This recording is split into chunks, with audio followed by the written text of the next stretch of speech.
Good morning. Thank you so much for having me here today, especially at this panel. It's an honor and a pleasure to speak with Savia for the first time ever, actually, in public, and especially to follow Ole, which is, I guess my point of view will be a step after what you have described, and it was so fascinating to hear your story, because those are the thoughts that have been in my mind for the last 3-4 years.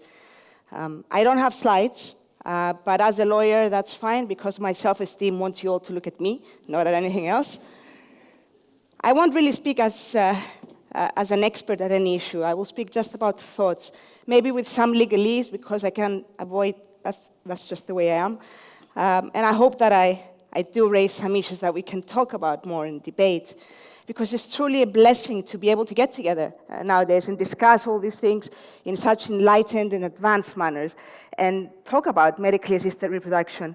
We all know that a few decades ago it was impossible to do so, and if people talked about it, it was just discussions. It was never about putting together all this collective knowledge that you all have, that we all have, the experiences to advance, to progress. Because for me, this process, MAR, has always been a process of a means of advancement. It's a means to grow as people, to become something better, to create life, obviously, where it's so much wanted. But it's always been a process, and it should be a process. And in my mind, this process doesn't end with the success of science. It's a scientific marvel, surely. But to me, sometimes it feels that it has concentrated on a self-defined end result, that being the successful birth of a child. And maybe in the years it has taken for MAR to become an accepted procedure medically and ethically, it's natural to concentrate on that end result. But maybe it's time to move the goalposts. It's time to realize that the end that we have for so long concentrated on, it's not an end, it's a beginning. It's a beginning of a new life, a new individual that has or should have the same rights as everyone else in this world. Specifically, and what I'm talking about, of course, is the right of an individual to have a choice. The choice to assign for themselves what and when they wish and what importance they have on their genetic history. I'm talking of the right of the child, or rather a future adult, to find out the identity of their donors, of their genetic parents. We live in an era where the right to choose has dominated the debate. Even in the time of a pandemic, the right to choose has been paramount. Even when we all know that vaccination is for the greater good, we have respected the right to an individual's choice, even if it's against the greater good. So why is the right of an identity to a genetic parent such an issue? Why is it not protected? To me, it seems to be because the industry is moving so much, particularly in the last decades, that governments or lawmakers have never caught up. There are now millions of adults and children born through donor-assisted reproduction. It's perhaps only in the last few years that these adults now have questioned their rights or explored these rights. This is why we see so many different approaches in countries, even in communities somewhat homogeneous like the European Union. Some countries like Sweden or Austria mandate that donors can be identifiable to their genetic offspring. Others, like Spain, mandate the exact opposite. Others offer an option, like Denmark. So donor-conceived children have different rights according to their geography. Even in a homogeneous society, legislatively at least, like the EU, which otherwise has a universal code of human rights that is absolutely protected. You might say, yeah, well, the rights of children are always affected by the geography, because other examples are children born in poverty in other countries, or being born a girl in a Sharia law-governed country. Yes, that's true. It is governed by geography. But the difference is, in those cases, we know it's wrong. Nobody will say that a government has the right to deprive a child of the right to sustenance or education. We know it's wrong. But in this case, even though we don't give them this right, we say it's okay. Why? At the EU level, we all know the Commission won't even touch the subject, has never discussed it, will not even broach it, and I don't think any change is coming soon. On the other hand, the Parliamentary Assembly of the Council of Europe in 2019 voted on a recommendation, and it stated that anonymity should be waived for all future gamete donations in the Council of Europe member states, and the use of anonymously donated sperm and oocytes should be prohibited. This would mean that the donor's identity would not be revealed to the family at the time of donation, but to the donor-conceived child upon their 16th or 18th birthday. This recommendation recognized what the Children's Convention of Rights has recognized, that they are standalone entities, that they have their own rights. It has recognized that the debate has changed and that we do have to have it and discuss these rights. The recognition of the child as a standalone entity, as a separate person with rights of its own, is indeed a turn from previous years when all discussion on the issue and consequently all legislation tended to favor the donor's right to privacy and therefore donor anonymity. So if human rights law accepts that children have rights of their own, why is there still an academic debate? Like I'm sure many of you, I have read a lot of academic papers on the question. The rights of donors, obviously, and the right to privacy is brought up. It's a viable right, and of course, it should not be disregarded. This, of course, relates only to donors who have in the past proceeded with the assurance of anonymity. Perhaps in those cases, yes, there is an argument to maintain the anonymity, both legally and ethically. But my argument is about the future. It's about how this science, this industry proceeds. The future is what events like the one we're today are what it's about, after all, isn't it? This is what we're talking about. I believe there has to be a universal, homogeneous policy where every future donation is made with the clear knowledge that the eventual child can, at the time of adulthood, find out the identity of their genetic parent. Surely there can be no argument for the rights of the donors if they are pre-warned of a possible outcome and they knowingly agree to it, especially at an age where now everybody accepts there is no legal parental link between the donor and the child. There is a fear that the number of donors will drop if anonymity is done away with. However, as I understand, this has not been the case in countries where they have imposed non-anonymous donations. Besides, in this whole process of creating a life, shouldn't we want the people involved to be entirely conscious about what their contribution means?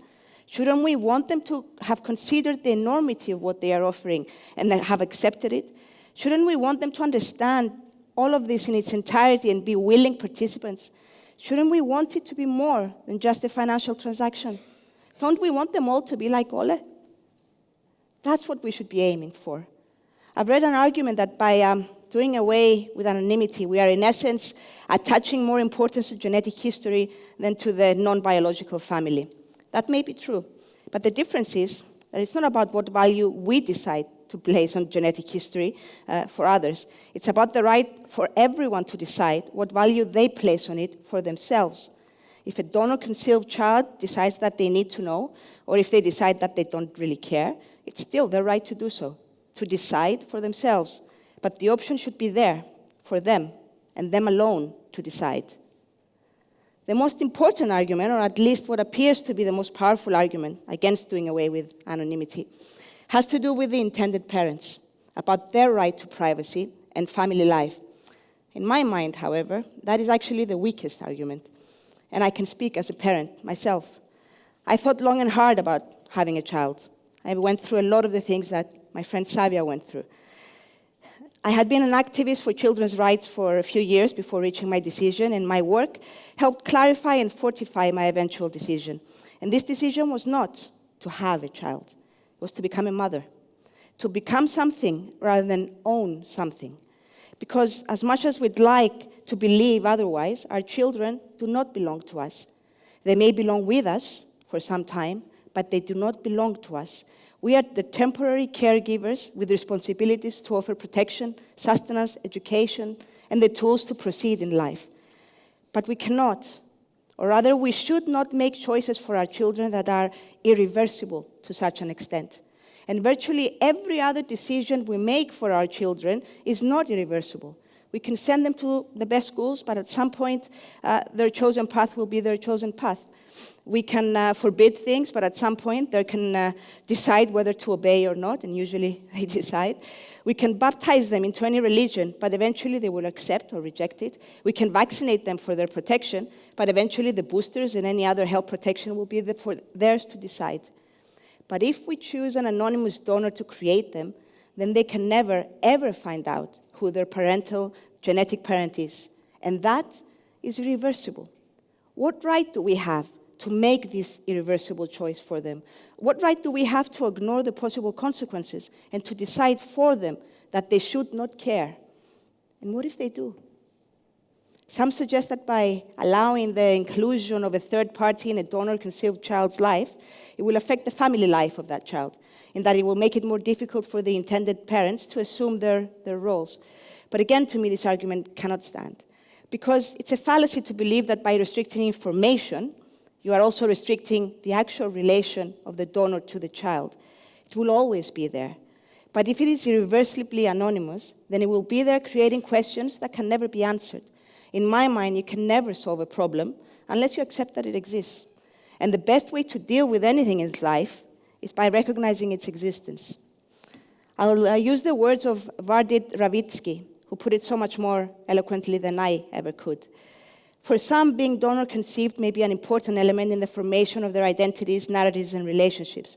Others may find it irrelevant or insignificant, but all are treated wrongly when they are deprived of the ability to access information about their genetic origins.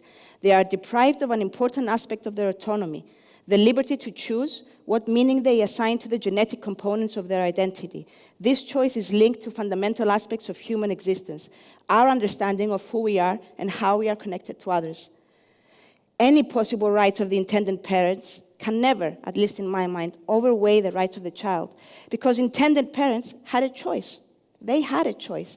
They consciously, often overcoming hurdles, difficulties, pain sometimes, chose to become parents and to give their all to another human being. That choice does not give them special rights to deprive the child of its choice.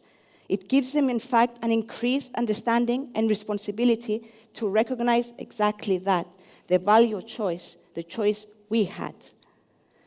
And the most important lesson that as parents, at least I feel I must accept, it's that it's not about us. It's about them. It may be difficult for parents to accept that someone else may have an influence in their life, but that difficulty is our difficulty. It's not about us. It's about them. It may be hard to accept that at some point a child will seek out some other family or familial figure, and it may indeed be hard. It may challenge everything you've done to have this child, everything you feel you have given to them. But it's not about us. It's about them. It's about accepting that you have done enough so that you'll always be their parent. But they might need something more or something else. And our job is to give them even the something else you wish they wouldn't look for. Because it's not about us. It's about them. And every parent, wherever they send their child out into the world at some point in their life, you hope that you have given them enough so that they are able to make the right choices in their life. But we have to make sure that they have the choices to make. And we have to give it to them because otherwise they might find it in some other way. Ole just showed us. To this date, about 26 million people have done private genetic testing to find their genetic origins. This number is sure to grow, with consequences unknown. But it is now a distinct possibility that donor-conceived children will find out about their genetic history in a manner that may bring them in conflict with their non-biological family. How is that better? How is that healthier? We have to do away with anonymity of donors. The industry has grown enough to be able to make choices as well, to grow, to proceed, to influence. After all, what is MAR but the providing of options and choices where none existed? If a company such as Cryos, the leader in the field, lobbies for this change, or all you scientists watching today, participating today, the people who make miracles come to life decide that my job is not done when the child is born. If you state that my efforts lead to a beginning and not just to an end result, then society and laws will follow. If the pandemic has shown us anything, is that governments eventually at least will follow science. And if life has taught us anything, is that ethics should govern all. As human beings, we have a responsibility against all children born into this world. I believe this is my life work. And if we are in any way involved in bringing a child in this world, we have an even greater responsibility to that child, to protect not just their life, but their quality of life. My son turned 1 yesterday, which is why I wasn't at the lovely event of the opening ceremony. Honestly, I'm just amazed I managed to keep him alive for his first year. And now I know that the real work starts, to offer him everything he may need to live a happy and prosperous life, to make sure that when I send him out into the real hard world, he can make the right choices for himself. And I don't think I could ever forgive myself if I ever took those choices away. even if those choices hurt me. Because in the end, in the true end, it's not about me. It's all about him. Thank you very much for including me in this debate.